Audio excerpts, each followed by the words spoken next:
Assalamu alaikum. Welcome and karibuni to Aroma of Zanzibar's kitchen. Today I'm making this beautiful, delicious, very simple ginger orange biscottis. So I'm going to start by preparing the dry ingredients, which is 2 cups of all-purpose flour. That's about 250 grams, a quarter teaspoon of baking powder, a pinch of salt, and 1 teaspoon of ginger powder.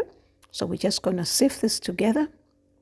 And then for the dry fruits, I'm using orange peels that I have shared the recipe before, but you can use any type of dry fruits that you want.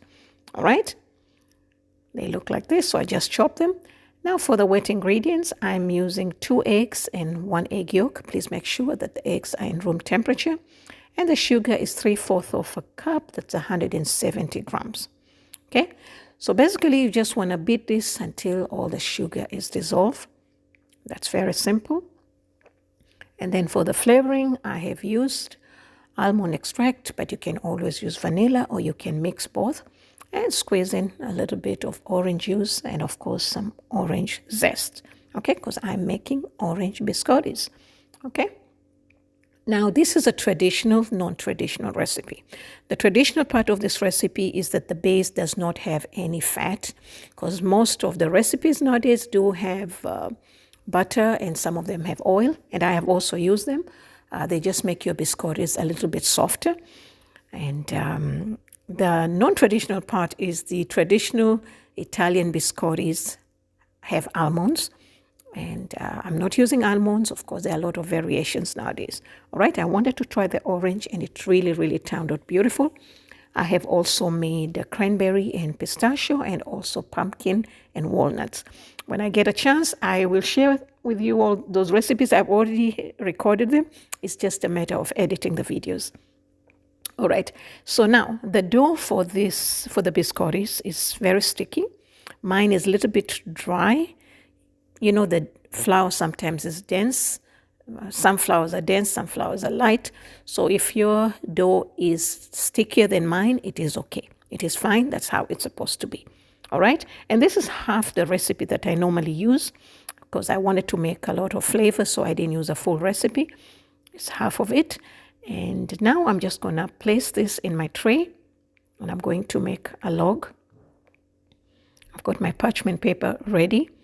You can put it on your surface first and then transfer it, but I just find it easier this way. And please make sure that your oven is ready at 350 degrees Fahrenheit. That's about 176 Celsius. All right, so the log can be any length that you want, because then they're going to be thinner, but it doesn't matter. And then the egg white that I have, I'm just going to brush this for some color. All right, and this would bake for about 25 to 30 minutes. Okay, and I could have gone for extra color, but I didn't want them to be too dry.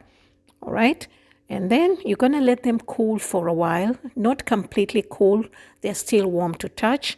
And then we're going to slice these into slices like that.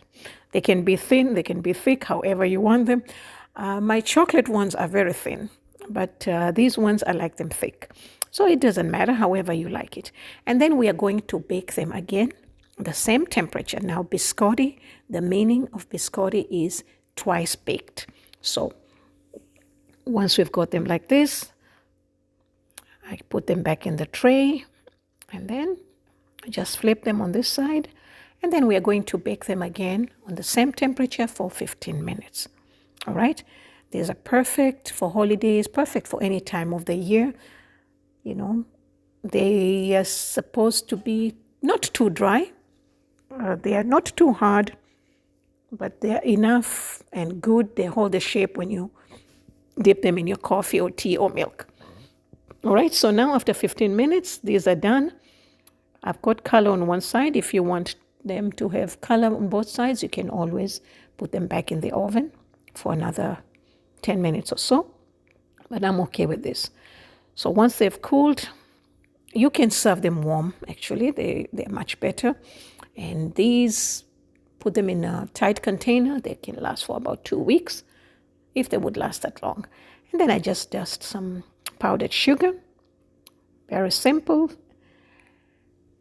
And I wanted to share with you the other way that I do with this is dip them in chocolate. I just melted some chocolate and just put them in here.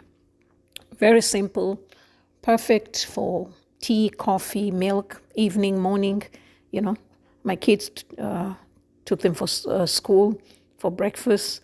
And so thank you so much. And I appreciate your support and love. And for more recipes, please visit me at Aroma of Zanzibar. You'll find all the ingredients and measurements in the description box below. And as always, you have a wonderful day. Thank you so much. Bye-bye.